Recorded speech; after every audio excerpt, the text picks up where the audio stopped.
Ang kwento ni Tomby. Ang kwentong ito ay hango sa totoong buhay. Mula ito sa isa nating tagapakinig na itago na lang natin sa pangalang Ato. Walang eksaktong taon. Ternate, Cavite. Nang mga panahong ito, kasalukuyang nag-aaral ng lihim na karunungan itong si Ato. Naengganyo na mga tiyuhin ang binata dahil na din sa nakita nitong kapakinabangan sa aral na taglay. Lumaki sa angka ng mga antingero ang binata.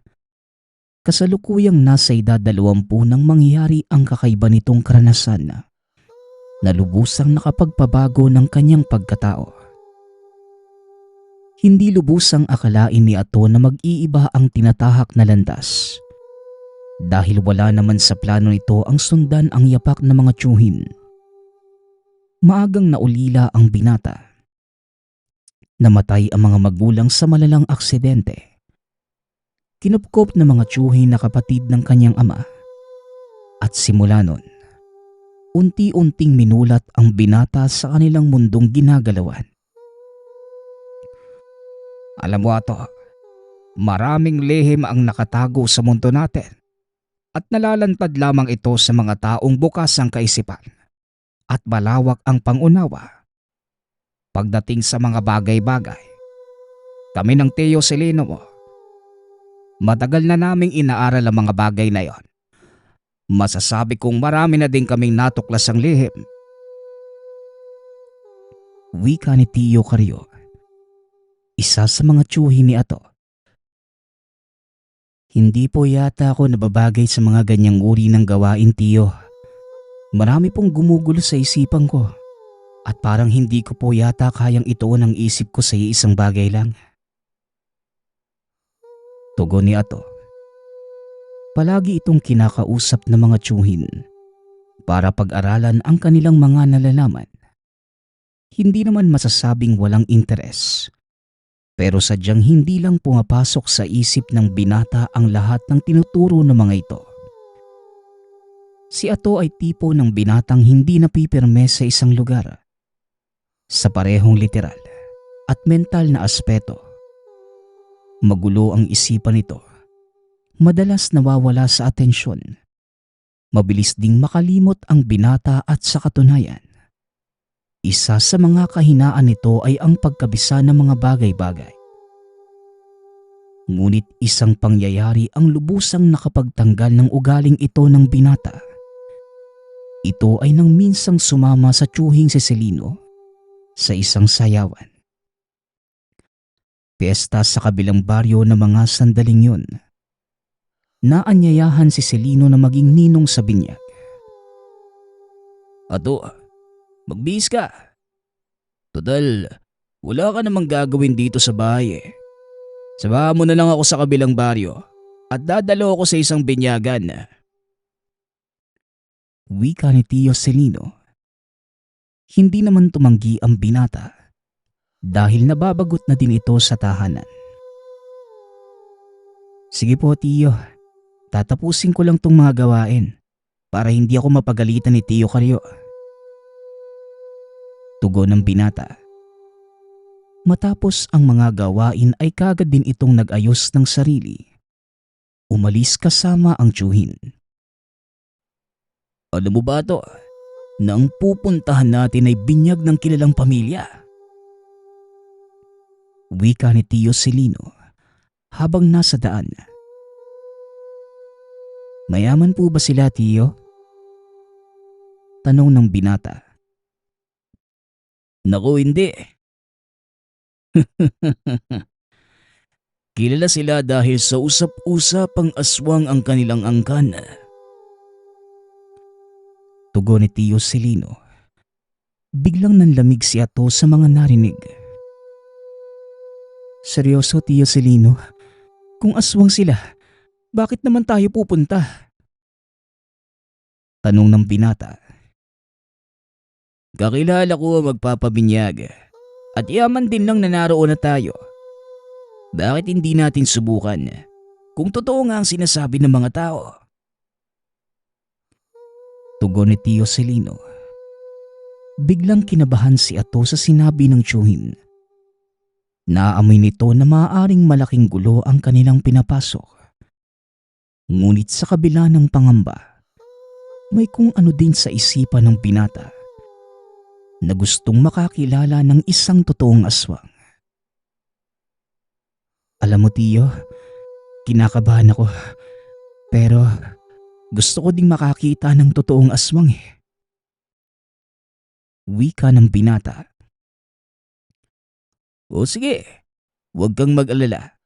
Makakakita ka talaga ng isang aswang. Mapatunayan ko lang ang sinasabi ng mga tao. Baka makapatay pa ako ng isa sa kanila. Tugon ni Tio Celino. Napahinto sa paglalakad si Ato. Hindi nito inaasahang yon ang totoong pakay ng tiyuhin. Teka Tio Celino, papatay po kayo? Tanong ng binata. Oo Ato, sa oras na mapatunayan ko na aswang sila, hindi mo maiiwasang mapalaban. Kaya mas mabuti pang ikaw na ang pumatay kaysa ikaw ang mapatay. Tugon ni Tio Celino. Sabay pasok sa bakuran ng isang tahanan. Napagtanto ng binatang nakarating na sila sa lugar. Maupo ka lang sa isang sulok habang sinasagawa ang binyag. Doon mo ko antayin. Wika ni Tio Celino. Kagad nang pumunta sa mga kakilala, dali-dali namang naganap ng mauupuan ng binata at ang mga mesa sa pinakasulok ng lugar ang napili. Nilingon ito ni Tio Celino at tumango. Tumagal ng halos 1 oras ang seremonya. Matapos yon, nagsimula na ang kainan. Pinuntahan ni Tio Celino ang pamangkin. May dala itong 2 plato ng pagkain. Nagtataka si Ato dahil wala itong kasamang kanin.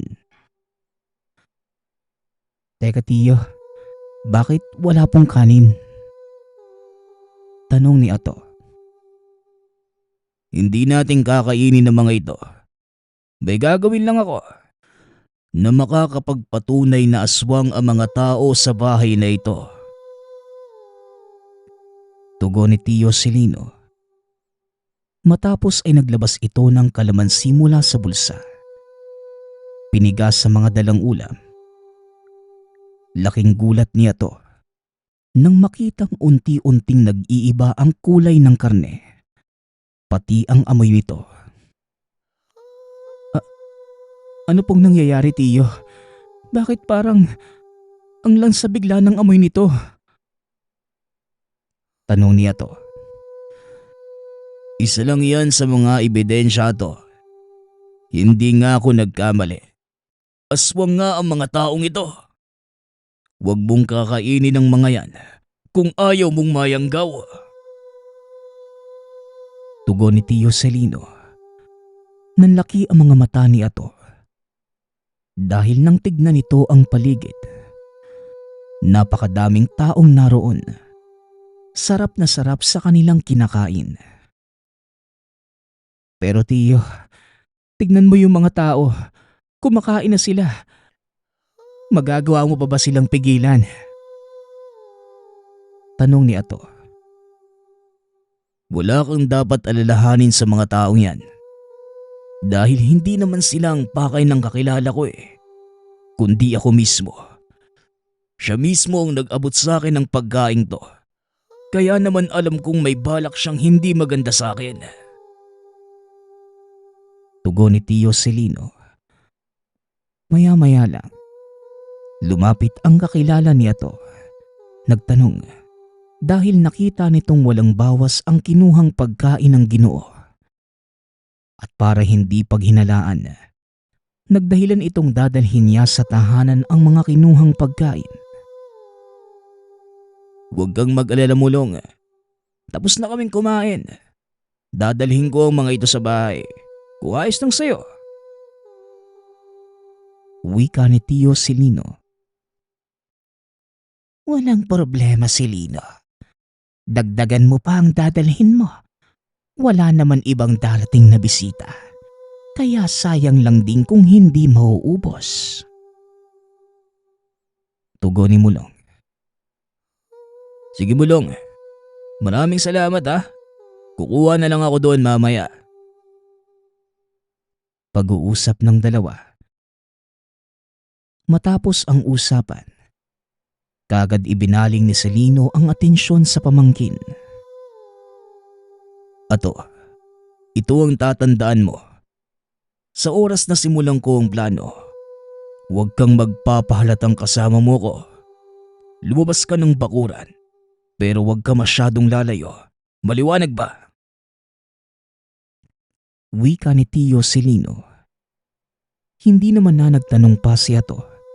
Sa halip ay kagad sinunod ang sinabi ng tiyuhin. Habang nakaupo, pinagmamasdan nito ang ginagawa ni Tio Silino. Tumayo ito at naglakad papunta sa bahay ng kaibigan. Ilang minuto ding naging tahimik ang paligid. Laking gulat ni Ato nang magtakbuhan palabas ng tahanan ang pamilya ng kaibigan ng tiyuhin.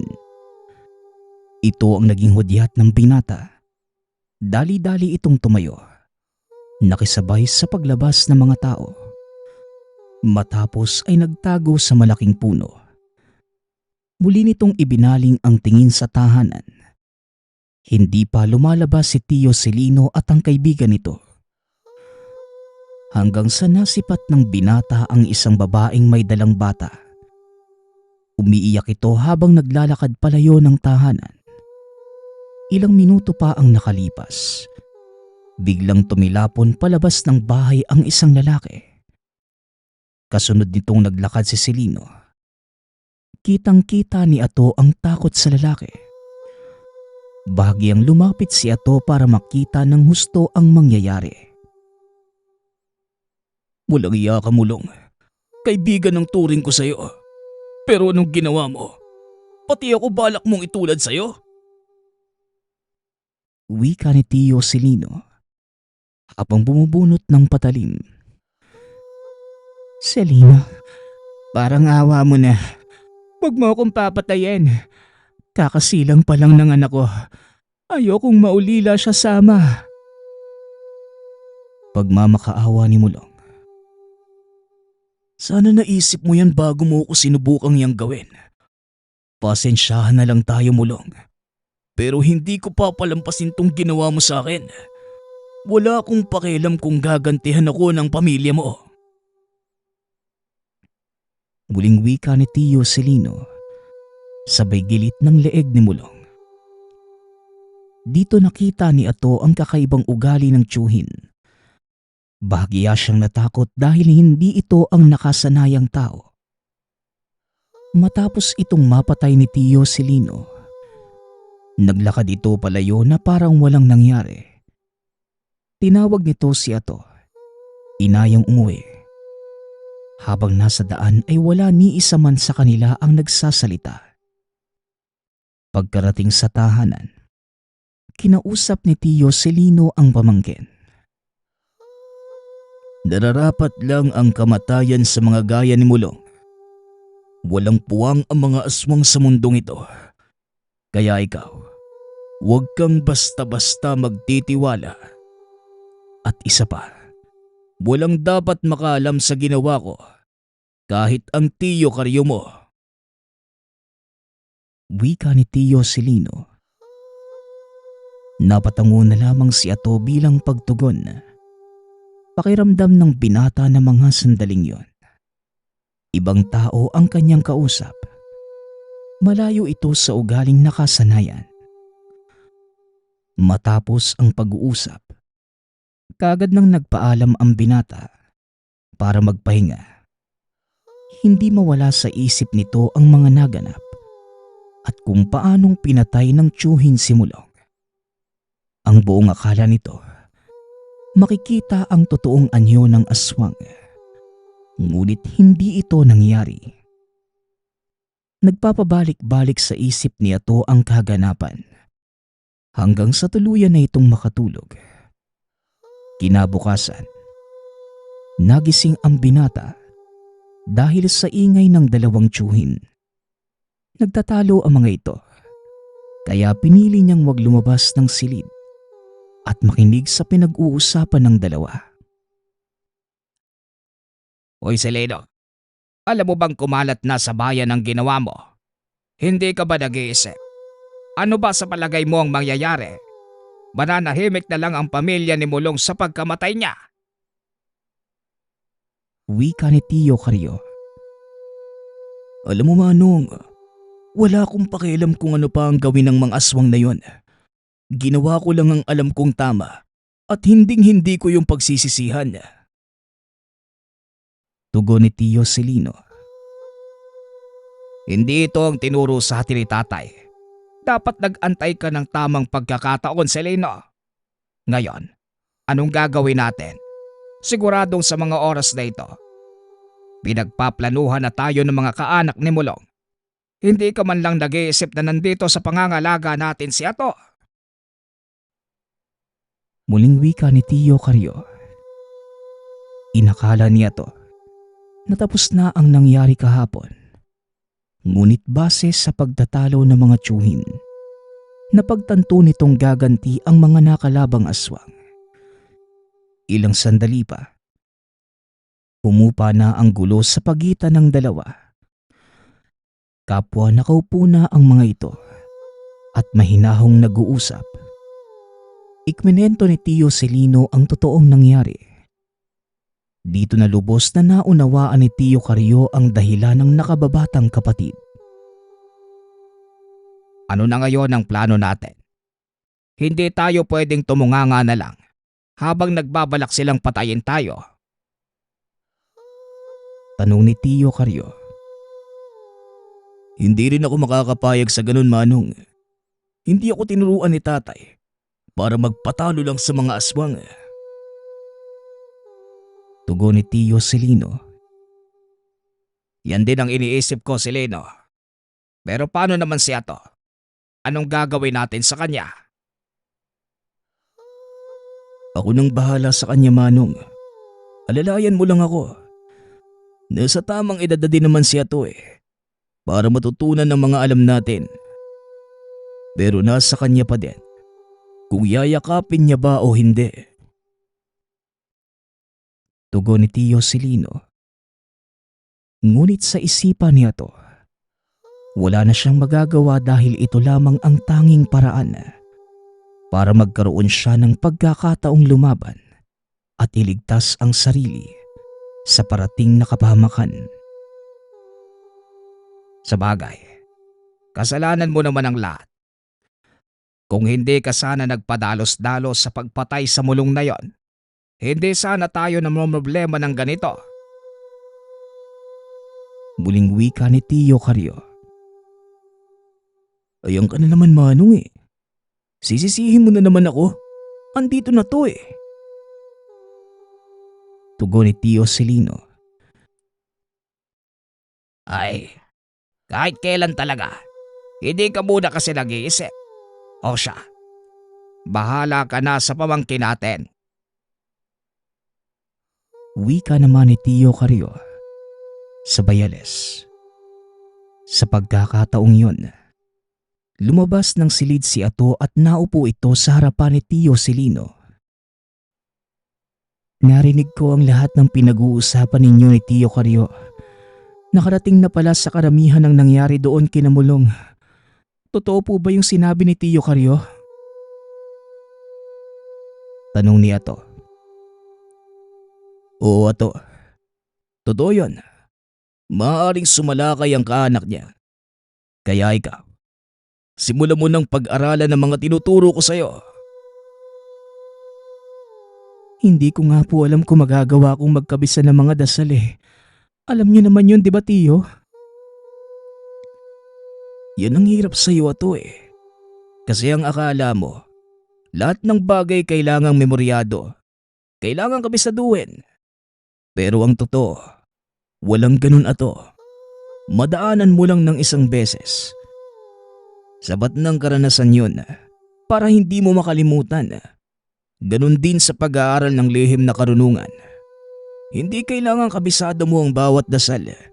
Ang mahalaga, nauunawaan mo kung para saan ito at bakit kailangan mong usalin. Pag-uusap ng dalawa. Tumayo si Tio Silino at pumunta sa dating silid ng ama.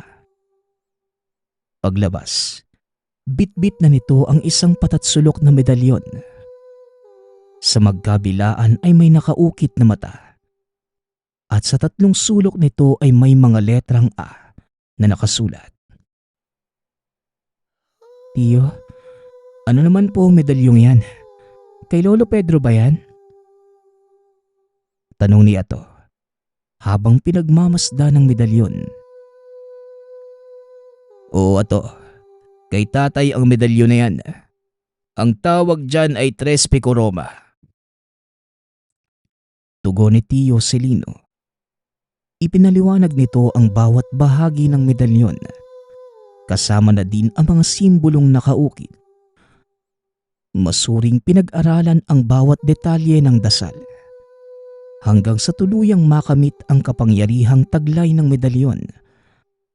Kadalasang taon ang binibilang bago makumpleto ang kaalaman.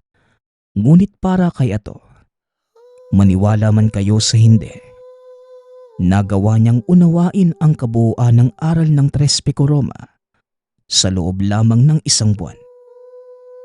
Maging ang dalawang tiyuhin ay hindi makapaniwalang magagawa ito ng binata.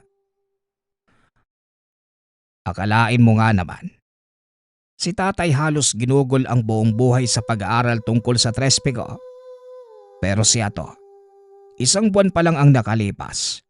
Heto na at gusto nang subukan ng bisa ng medalyon. Hayaan na natin siya, Manong. Dito din natin malalaman kung nagawa nga niyang matutunan ng aral na nakapaloob sa medalyon. Pag-uusap ng dalawa habang naghahanda si Ato sa gagawing pagsubok. Biyernes Santo ng araw na yun. Marami ang mga kakilalang nagpunta sa kanilang tahanan upang makipagsubukan ng tangang gamit. O ano na Ato? Handa ka na ba? Wala nang atrasan to. Wika ni Tio Carrio. Opo Tio, ang totoo, hindi ko nga din alam kung bakit naisip kong sumali sa subukan ngayong taon eh. Para kasing may nag-uudyok sa akin na gawin ito. Tugon ni Ato. Basta to, sundin mo lang ang sinabi ko sa'yo. Hindi ka mapapahamak. Bili ni Tio Celino. Isang taong nagngangalang Magno ang nagpasimula ng subukan. Marami ang nagpatiuna dahil hindi makapag-antay sa magiging resulta. May ilang nagtagumpay, ngunit mas marami ang nabigo. Sinadya ni Ato na magpahuli dahil nais muna nitong manood at kung sakaling magbago ang isipan, may pagkakataon pa siyang umayaw. Ngunit kagaya ng sinabi ng tiyuhin, wala nang atrasan.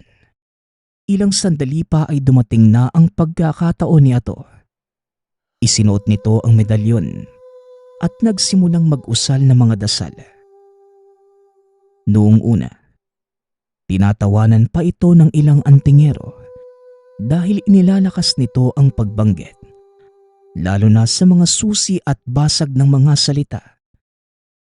Lingid sa kalaman ng lahat, sinasadya pala ito ng binata. Saka pa lamang natuklasan ng mga naroon nang magsimula na si Magno sa pagsubok. Ato, sigurado ka bang handa ka? Wala nang atrasan to ha? Tanong ni Magno habang kinakasa ang baril. Hindi po ako tatayo sa harap niyo kung hindi ako sigurado.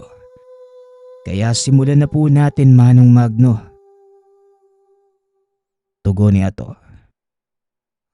Kung ganun, walang sisihan. Muling wika ni Magno habang itinututok ang baril sa katawan ng binata. Nakangiti lamang si Ato habang nakapikit ang mga mata. Sa isip-isip ng binata, paulit-ulit niyang sinasambit ang mga dasal ng medalyon. Nag-aantay ang lahat sa mga mangyayari. Ngunit ilang minuto na ang nakakalipas. Wala silang narinig na putok. Magno, anong nangyari? Bakit hindi ka makapagpaputok? Tanong ni Tio Celino. Marahang lumingon ang Ginoo at kitang-kita sa mukha nito ang takot. Totoong sinasabi ng pamangkin niyo. Buhay na sa kanyang katauhan ang medalyon ni Manong Pedro. Tugon ni Magno. Dali-daling kinuha ng isang manonood ang baril mula rito. Paulit-ulit na pinutok kay Ato. Ngunit ni isang bala, walang tumama sa binata. Hindi makapaniwala ang mga tiyuhin sa nakita. Kaya naman hindi maiwasan ni Tio Celino na magtanong. Paano mo nagawa yan, Ato? Anong sikreto ang natuklasan mo? Tanong ni Tio Celino. Sinunod ko lamang po ang sinabi niyo, Tio. Hindi ko kailangang kabisaduhin ng mga dasal. Inalam ko lang ang mga kahulugan nito. Tugon ni Ato. Napatango na lamang si Tio Celino sa mga narinig. Labis itong humanga sa nagawa ng pamangkin. Alam ni Ato na paghahanda sa isang paparating na panganib ang ginawa ng mga tiyuhin. At hindi nga nagtagal. Sumalakay ang angka ni Mulong. Nangyari ito nang minsang papauwi ang binata mula sa pakikipaglaro ng basketball sa baryo. Nakasabayan nito ang isang lalaki. Nakasuot ng sombrerong gawa sa buli at may daladalang kung anong nakasilid sa sako. Hindi naman ito kilala ng binata, kaya hinayaan niya na lamang. Ngunit napagtanto nitong walang ibang bahay sa gawing yon. Kaya naman, dali-dali itong lumingon para sana magtanong, kaso nga lang, biglang nawala yung lalaki. Panandali ang huminto si Ato para pakiramdaman ang paligid. Medyo padilim na ng mga sandaling yun, kaya hirap na din itong makita ang kapaligiran. Marahang naglakad pa atras ang binata. Napahinto ito nang may kung anong nabangga. O Ato, anong ginagawa mo? Bakit ka naglalakad ng patras? Tanong ng tiyuhin. Bahagya namang nakaramdam ng ginhawa ang binata nang malamang si Tio Caryo pala ang nakabangga. May lalaki kasi akong nakasabayan papunta dito, Tio. Hindi ko alam kung ano ang pakay niya eh. Pero hindi ba? Wala naman ng bahay sa paligid maliban sa atin. Tugon ni Ato. Oo, wala na. Dahil nasa dulo na tayo ng baryo. Bilisan mo at umuwi na tayo. Buling wika ni Tio Caryo. Matapos ay dali-daling hinila ang pamangkin pauwi. Alam ko na po, Tio. Mukhang dumating na ang oras ng pagganti nila. Wika ni Ato. Oo, Ato. Tama ka. Kaya bilisan mo. At sana lang hindi pa huli ang lahat. Tugon ni Tio Caryo. Bakit naman po, Tio? Ano po ang ibig niyong sabihin? Tanong ng binata. Wala sa bahay ang Tio Celino mo. At maaaring mapasok ng mga kalaban ng bakuran habang nandito tayo sa labas. Mamaya niyan, tayo mismo ang hindi makakapasok sa sarili nating pamamahay. Tugon ni Tio Caryo. Dali-daling tumakbo ang dalawa. Pagkarating ng mga ito sa bakuran, barahang pumasok si Tio Caryo. Nanatiling alerto si Ato habang patuloy na iniikot ang tingin sa paligid. Maya-maya pa, lumabas ang tiyuhin at sinabing walang tao sa loob ng bahay. Mabuti na lang at hindi pa pala nila tayo napasok. Pero sigurado po ko, tiyo, dito pupunta ang lalaking yun. Wika ni Ato. Alam ko, Ato. Nasaan kaya yung magaling mong Tiyo Celino? Tanong naman ni Tiyo Carrio. Ilang minuto ang nakalipas. Bigla ang nakaramdam ng kakaibang presensya ang binata. Umalinsangan ng paligid. Kuminto ang huni ng mga kuliglig. Nabalot ng katahimikan ang buong lugar. Tanging naririnig ni Ato ang sariling tibok ng puso. Hanggang sa may kung anong kumaluskos sa mga dahon ng saging mula sa likod ng tahanan. Dali-daling tumayo si Tiyo Carrio upang kumuha ng itak. Samantalang si Ato naman, nanatili sa atangan at nag-usal ng mga dasal para paganahin ang proteksyon na kapaikot sa tahanan. Matapos mag-usal, may kung sinong nagbato sa kanila ng sako. Bumagsak ito sa mismong paanan ng binata. Inilawan ito ni Ato. Nasipat ang dugong umaagos mula dito. Marahang binuksan ng binata ang sako. Nanlaki ang mga mata nang makitang ulo ng pusa ang laman ng sakong yun.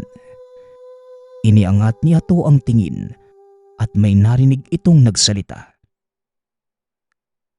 Tanggapin niyo ang munti naming regalo. Mag-antay lang kayo at isa sa ulo niyong tatlo ang gugulong sa lupa. Wika ng boses.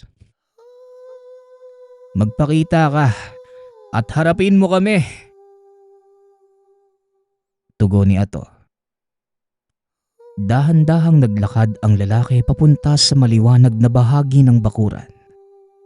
At dito napagtanto ng binata na yun ang taong nakasabayan sa daan. Hindi ko alam kung ano ang problema niyo sa amin. Nananahimik na kami sa kabila ng ginawa niyo sa kapatid ko. Pero hindi pa din kayo tumitigil.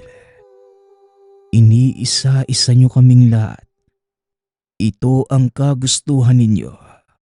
Pues, huwag kayong mag-alala. Dahil ito ang ibibigay ko sa inyo. Wika ng lalaki. Sabay takbo pabalik sa masukal na bahagi ng lugar. Kagad namang dumating si Tiyo Carrio. Ngunit nahuli na ito. Dahil wala na ang lalaki. Ipinakita naman ni Ato ang ulo ng pusa at sinabi ang naganap. Para sa mga aswang, ito ay sagisag ng pagtanggap ng hamon. Pero ang pinagtataka ko, sino bang humahamon sa kanila? Tanong ni Tiyo Carrio.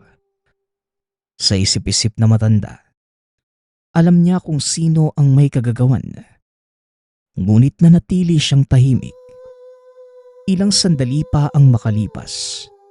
Dumating na si Tiyo Celino.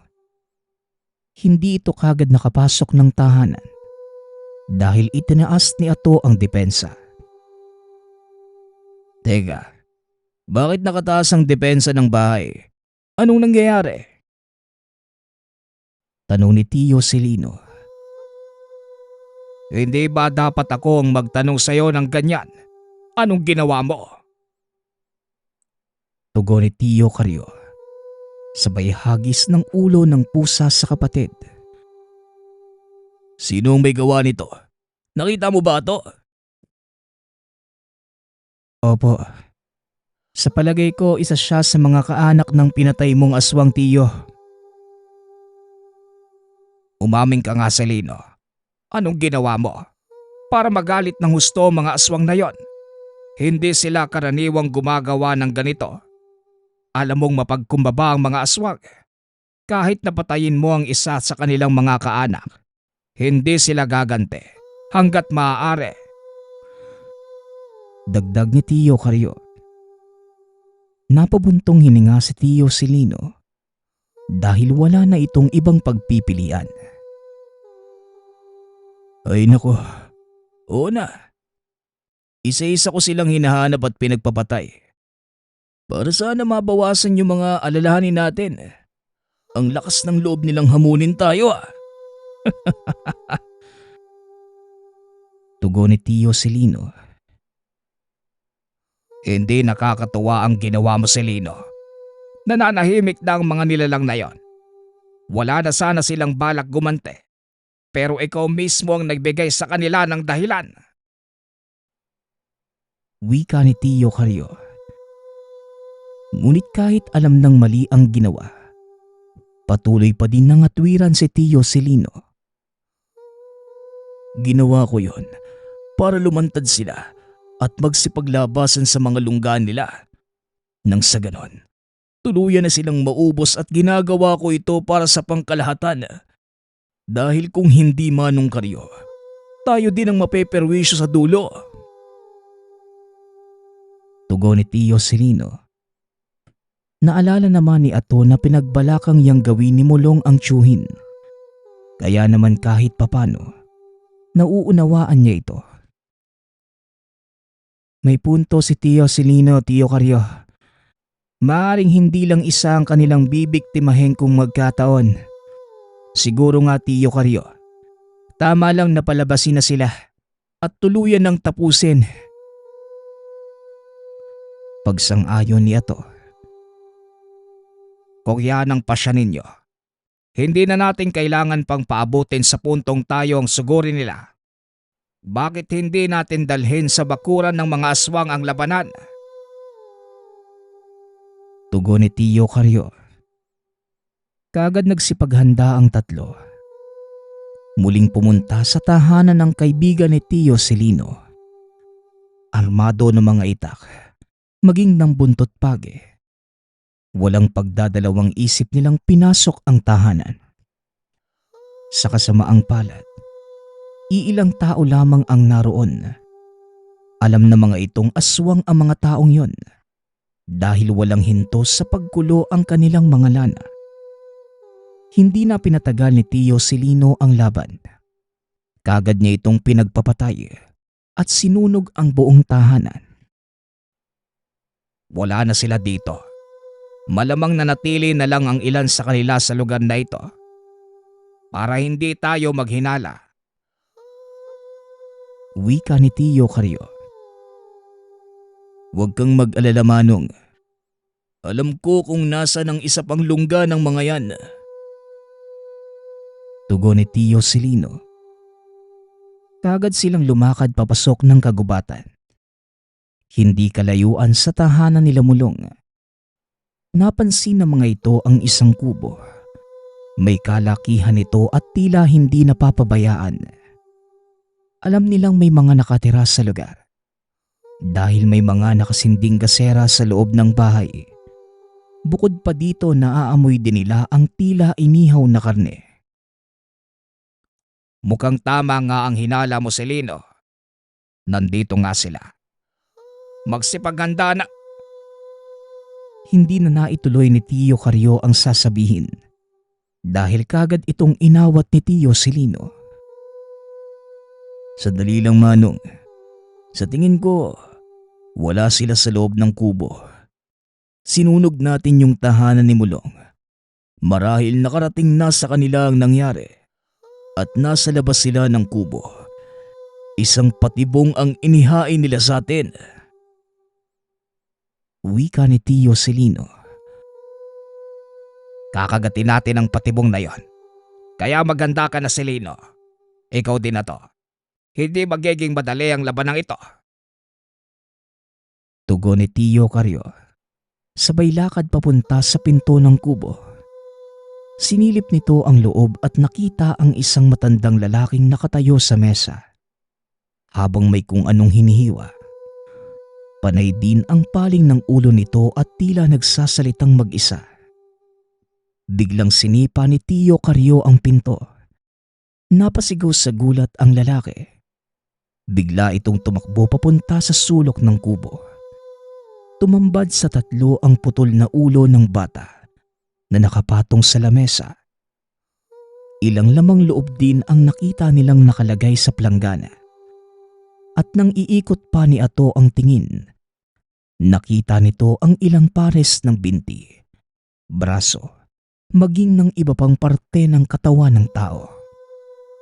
Dali-daling nilapitan ni Tio Celino ang matanda habang bumubunot ng itak. Nagmamakaawa itong wag patayin, ngunit hindi na nagpaawat ang Ginoo. Kaagad nitong tinagpas ang ulo ng matanda at hinila ang katawan palabas ng kubo. Kaagad ding sumunod si Nato. Nanlaki ang mga mata nang makita ang napakadaming taong nakapalibot sa kanila. Halos hindi makagalaw ang mga ito, lalo pa nang makitang nanlilisik at naglalaway ang mga taong yun. Ang ilan ay pinupunit ang kanilang mga damit pang itaas at unti-unting nagpapalit ng balat. Mabuti naman at nagpakita na kayo. Pasensya na, pero hindi kami natatakot sa mga kagaya ninyong mababang uri. Wika ni Tio Celino, sabay hagis sa ulo ng matanda, papunta sa paanan ng mga kalaban. Ang lakas naman ng loob niyong magsalita. Kahit alam niyong kulang kayo sa bilang. Hindi niyo ba nakikitang napakadami namin? Tanong ng lalaki.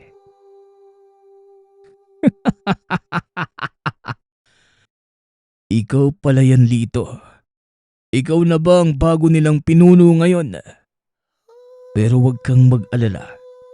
Dahil kahit tatatlo lang kami, sisiguraduhin naming bawat isa sa inyo ay merong kalalagyan. Tugon ni Tio Celino. Matapos kagad sumugod ang mga aswang, nagsipagtalunan ang ilan sa itaas ng puno, habang ang ilan naman hinarap sina Ato mula sa lupa. Gamit ang kaalamang natutunan mula sa mga tiyuhin, nag-usal ito ng mga pangtigalpo at isa-isang nagsipag-atrasan ang mga kalabang tinamaan.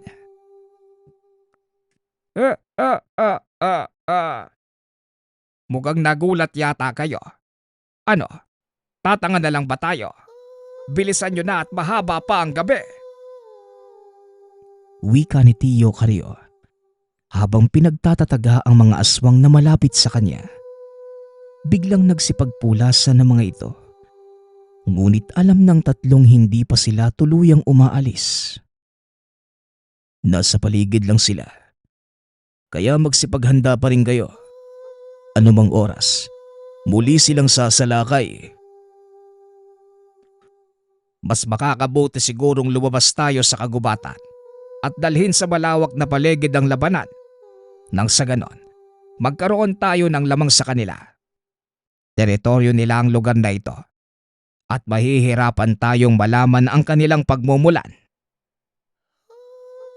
Tama ka, Manong. Tarado, ikaw ang gumawa ng daan. Pag-uusap ng dalawa. Kagad namang sumunod si Ato sa utos ng tiyuhin. Bawat aswang na humaharang sa daan nito, kagad tumutumba dahil sa bisa ng dasal ng tangang medalyo ng binata.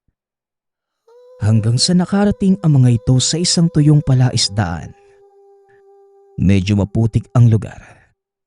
Ngunit mas kontrolado nila ang laban sa lugar na yon. Dahil makikita nila kung saan magmumula ang mga kalaban. Sa pagkakataong yon, bumunot na ng itak si Ato at magkatalikod silang tatlo habang hinihintay ang pagsalakay ng mga kalaban. Magmumula sila sa isang direksyon, kaya madali lang para sa atin ang labanan sila. Siguraduhin nyo lang na walang masusugatan sa inyo. Wika ni Tio Celino. Ilang sandali pa ay dumating na ang unang bugso ng mga kalaban. Mabilis silang napaligiran ng 5 aswang. Ngunit gayunpaman, hindi natinag ang mga ito Kampante ang tatlo na hindi sila papabayaan ng mga tangang gamit. Maliban sa 3 piko ni Ato, si Tio Carrio ay may tangang medalyon ng 7 Arkangeles. Samantalang si Tio Celino naman, nagtatangan ng Infinito de Dios. Puro malalakas na medalyon na magkakaugnay sa ilalim ng orasyon ng Sator. Biglang sumugod ang isa sa mga aswang. Walang pagdadalawang isip itong hinagupit ni Tio Celino ng dalang buntot page. Ganon din ang ginawa ni Ato nang sinubukan siyang dambahin ng isa sa mga kalaban. Ngunit mas lamang ang paggamit nito ng dasal kaysa pisikal na atake. Nagawa nilang tapusin ang unang bugso. Dahil sa hindi na kinaya ng kalaban ang kanilang pag-atake, nagpasya ang mga itong magsipag-alisan sa lugar. Nag-antay ang tatlo ng susunod na atake, ngunit wala nang dumating. Napatingala si Ato. Napansin ang unti-unting pagliwanag ng kalangitan. Mukhang hindi na darating ang iba pa. Sisikat na ang araw at siguradong nagsipagtago na ang mga yon.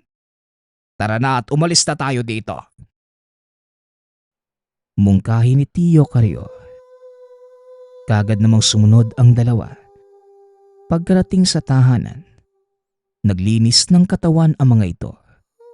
At habang naliligo, napansin ni Ato ang malaking sugat ni Tio Celino sa likod. Tio Celino, saan mo nakuha ang sugat na yan? Mukhang malalim yung tama mo ah. Tanong ni Ato. Nataranta naman si Tio Celino. Dali-dali itong tinignan sa salamin. Aba oo nga no. Hindi ko naramdaman to kanina eh. Kaya hindi ko maalala kung saan ko nakuha. Tugon ni Tio Celino.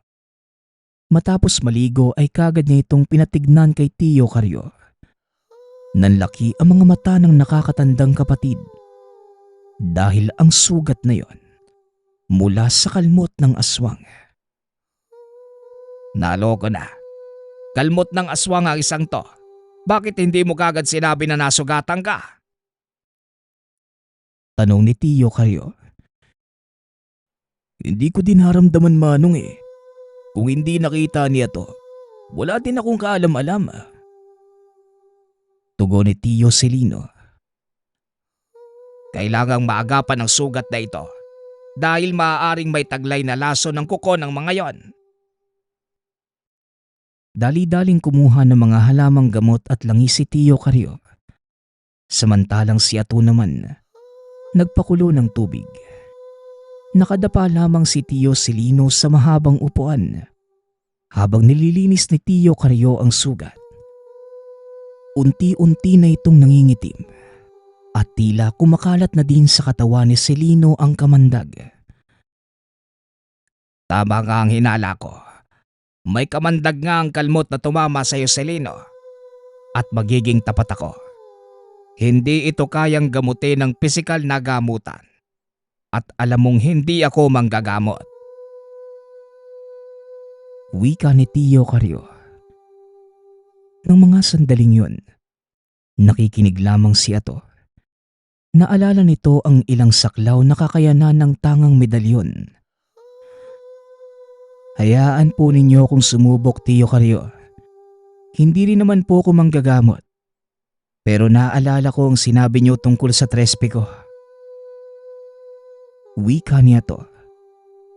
Kagad namang tumayo si Tio Carrio upang magbigay ng daan sa pamangkin. Naupo si Ato sa tabi ni Tio Celino at nagsimulang mag-usal ng dasal sa palad. Marahan itong tinapat sa sugat ng tiyuhin. Unti-unti, nakakaramdam ng init si Tio Celino kung saan nakatapat ang kamay ni Ato. Nilingon niya ito. Nakitang nakapikit ang mata ng binata. Habang taimtim na nag-uusal ng dasal, hindi nito binibigkas ng malakas ang mga salita. kaya hindi malaman ng dalawang tiyuhin kung anong lengguwahe ang ginagamit ng binata. Napatingin si Tio Carlo sa sugat. Manlaki ang mga mata. Nang makitang unti-unting nawawala ang pangingitim ng paligid nito, tanging naiwan na lamang ang sariwang sugat. Tinapos niya to ang panggagamot sa pamamagitan ng isang malakas na orasyon. Ito ay ang 4 na katagang makikita sa parisukat ng Satur. Pinapahanga mo ko ato. Hindi ko akalaing ganito na pala kataas ang antas ng kakayahan mo. Abae, pwede ka nang maging manggagamot. Wika ni Tio Carlo. Napakamot na lang sa ulo ang binata. Sinusunod ko lang naman po ang mga turo niyo sa akin, Tio. At sa tingin ko, wala naman pong masama sa pagiging manggagamot. Wika ng binata. Pero kung pipiliin mong maging manggagamot, kailangan mong kalimutan ang iba pang mga pangarap at ituon ng pansin dito. Matinding pagsasanay ang kailangang pagdaanan ng katawan at isipan mo habang nasa proseso. Hindi pa kasama dyan ang mga pagsubok, mga bagay na pagdadaanan mo na maaari maging dahilan ng pagsuko mo. Tugon ni Tio Celino habang tinatahi ni Tio Carlo ang sugat. Siguro nga po, Tio. Pero kung yun talaga ang magiging kapalaran ko, buong puso ko naman po yung tatanggapin. Kahit na anong pagsubok pa ang pagdaanan ko. Wika ni Ato. Saka na ninyo isipin ang bagay na yan. Tandaan yung may problema pa tayo sa mga aswang at hindi natin pwedeng isantabi yon. Sabat ni Tio Carlo. Tama ang Tio Carlo mo. Tapusin na muna natin ang problemang ito. At kapag nakaligtas tayong pare-pareho, saka nating pagtuunan ng pansin ang pagsasanay mo sa panggagamot. Wika naman ni Tio Celino. Matapos ang paggamot sa sugat nito, kagad na ding nagpahinga ang tatlo. Hindi nagpakampante si Ato. Pinili nitong matulog sa kubong nasa bakuran. Katabi ang itak at buntot page. Nagbantay ang binata. Hindi nga ito nagkamali dahil ilang minuto pa lamang. Kumulo ang lanang nasa kanyang bewang. Bahagyang uminit ang suot na medalyon. Tanghaling tapat na mga oras na yon, kaya hindi lubos maisip ni Ato na sasalakay ang mga aswang. At dahil nasa bungad ito ng bakuran, alam niyang sa kubo unang maghahanap ang mga kalaban. Dali-dali itong umakyat sa mga kawayang sumusuporta sa bubong at tahimik na nagmatsyag. Biglang bumukas ang pinto. Nanlaki ang mga mata ng binata dahil isang malaking itim na aso ang pumasok sa kubo. Malakas ang sabulag na taglay ni Ato, kaya naman hindi siya naramdaman ng nilalang. Nagikot sa paligid ng kubo ang aso at inamoy-amoy ang mga gamit na naroon. Matapos ay kagad ding lumabas. Nagantay ng ilang minuto ang binata bago bumaba sa kinaroroonan. Marahan itong lumabas ng kubo at nakitang papasok sa loob ng tahanan ang malaking aso. Laking gulat ng binata dahil bigla itong tumilapon palabas at nakita si Tio Celinong may hawak na itak.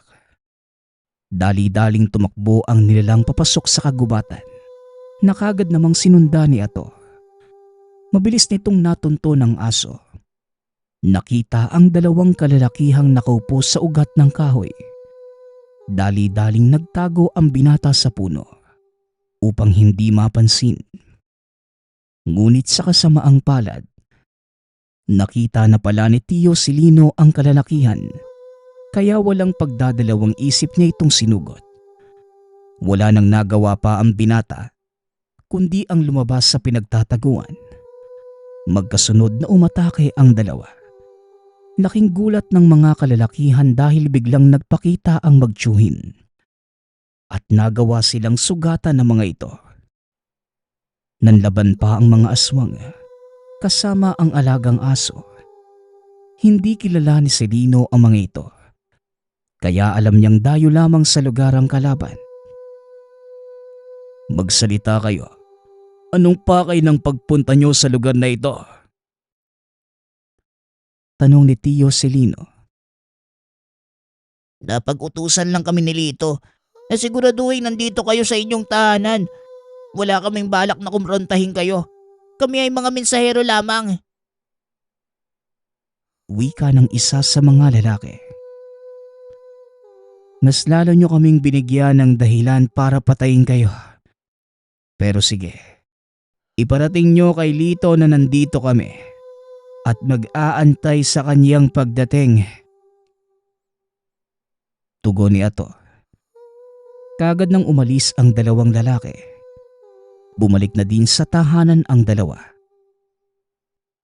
Anong balak mong gawin na to? Tapusin na ang gulo, Tiyo. Hahamunin ko sa isang labanan si Lito at makikipagkasundo. Nababaliw ka na ba? Hindi ko kayang taluning mag-isa ang kagaya ni Lito. Masyado siyang malakas para sa'yo. Lalo pat hindi mo gaanong kabisado ang kakayanan mo. Itigil mo na ang kahibangang yan, Ato. Hindi natin malalaman kung hindi susubukan, Tiyo. Huwag kang masyadong mag-alala. Alam ko ang gagawin ko. At siguradong ako ang mananalo. Pag-uusap ng dalawa. Kaagad namang ginising ng mga ito si Tio Carrio na nooy mahimbing na natutulog. Sinabi ng dalawa ang nangyari at kung ano ang plano ni Ato. Maging ito ay tutol, ngunit wala na ding magagawa pa kundi ang magtiwala sa kakayanan ng pamangkin. Matanda ka na at alam kong alam mo ang ginagawa mo. Kaya sana isipin mong mabuti kung ano ang mas makakabuti. Hindi lang para sa'yo, kundi para sa pangkalahatan. Bili ni Tio Carrio. Matapos ang pag-uusap, muling naghanda si Ato. Nagkarga ito ng pondong dasal at proteksyon para kung sakaling magkaroon ng malakas na kumprontasyon, hindi siya basta mauungusan.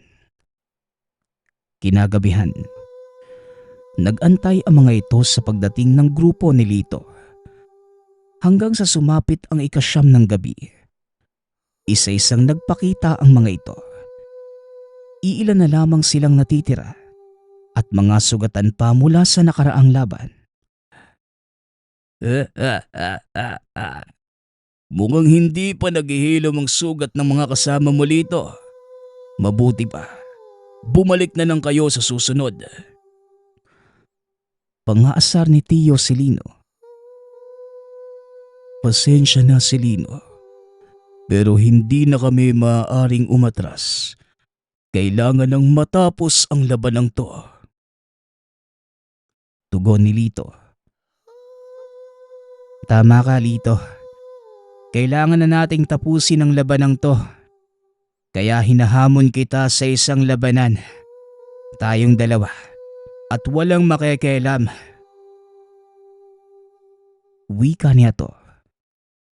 Tumawa ng malakas si Lito. Dahil hindi ito makapaniwalang isang baguhang antingero ang hahamon sa kanya sa labanan.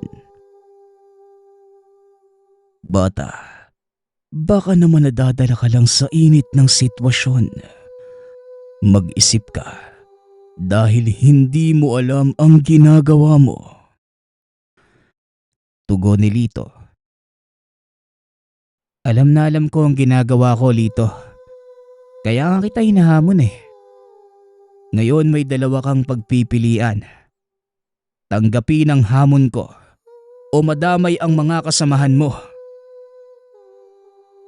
Muling wika ni Ato.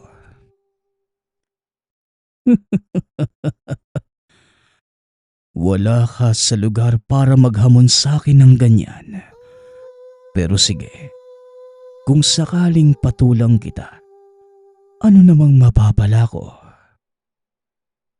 Tanong ng pinuno ng mga aswang. Sa oras na manalo ka, susuko kami ng kusa sa inyo. Pero sa oras na matalo ka, lalayo kayo sa lugar na ito at kakalimutan ang lahat ng naganap. Tugon ni Ato. Napangiti si Lito. Walang sabi-sabing sinugod ang binata. Napakabilis nito kung kumilos. Ngunit wala siyang kaalam-alam na may patibong na nag-aantay sa kanya. Mga isang di pa na lamang ang layo nito sa binata nang biglang magbato ng tigalpo si Ato. Nanigas sa kinatatayuan si Lito at unti-unting bumagsak. Kaagad namang kinalas ni Ato ang dasal. Binigyan ng pagkakataon ang kalabang makabawi. Muli itong sumugod.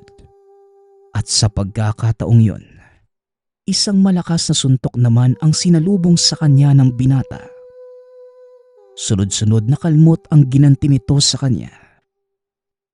Ngunit sa kasamaang palad, hindi tumatalab kay Ato ang kanyang mga atake. Kung ako sa iyo, Lito, titigil na ako. Dahil sa nakikita ko ngayon, isa lang ang babagsak sa atin at ikaw yon. Wika ni Ato. Nagulat si Tio Silino nang biglang sampalin ni Ato ang aswang. Tila nagising naman sa katotohanan si Lito at natulala na lamang. Walang sabi-sabi itong naglakad palayo at habang nakatalikod ay nagsabing, "Nanalo ka, bata. Hindi nga kita kayang talunin. Kusa na kaming aalis sa lugar na ito at sana wag na lang mag-cruise ang landas natin dahil hindi na kita palalampasin sa susunod." Banta ni Lito. Matapos magsalita, bigla itong naglaho sa kadiliman, maging ang mga kasamahan. "Anong ginagawa mo, Ato? Paano mo siyang natalo sa pamamagitan ng sampalang?"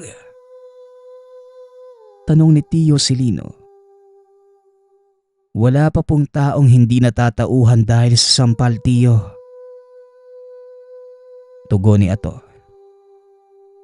Ngunit lingid sa kalaman ng mga ito na may inihip na dasal ang binata sa palad. Isa sa mga sikretong dasal ng tangang gamit na nakakapagpasuko ng kahit gaano pa kalakas na nilalang. Matapos ang araw na yon, hindi na muli pang nakita sa lugar si Lito. At kagaya ng sinabi ni Ato, itinuloy nito ang pag-aaral sa larangan ng panggagamot. Sa paglipas ng panahon, marami ang nakakilala sa kakayanan nito. Hindi lang bilang isang manggagamot, kundi batikang manunugis ng mga aswang. At kagaya ng Lolo Pedro, kinatakutan din ng mga mambabarang ang binata, lalo pa nang makapatay ito ng isang subanon. Sa kasalukuyan, patuloy pa ding nanggagamot si Ato. Bagaman mag-isa na lamang, hindi pa din ito nakakalimutan ang mga aral ng tiyuhin. Maging ang katotohanan, sila ang nagturo sa kanya ng mga lihim, ng bertud, ng Tres Picoroma. Nagpapasalamat nga pala ako sa nagpadala ng ating kwento. Naway nagustuhan niyo ang inyong napakinggan. Nagpapasalamat din ako sa lahat ng patuloy na nakikinig at sumusuporta sa ating channel. Naway patuloy niyong suportahan at pakinggan ang ating mga kwento. Hanggang sa muling pakikinig. Paalam.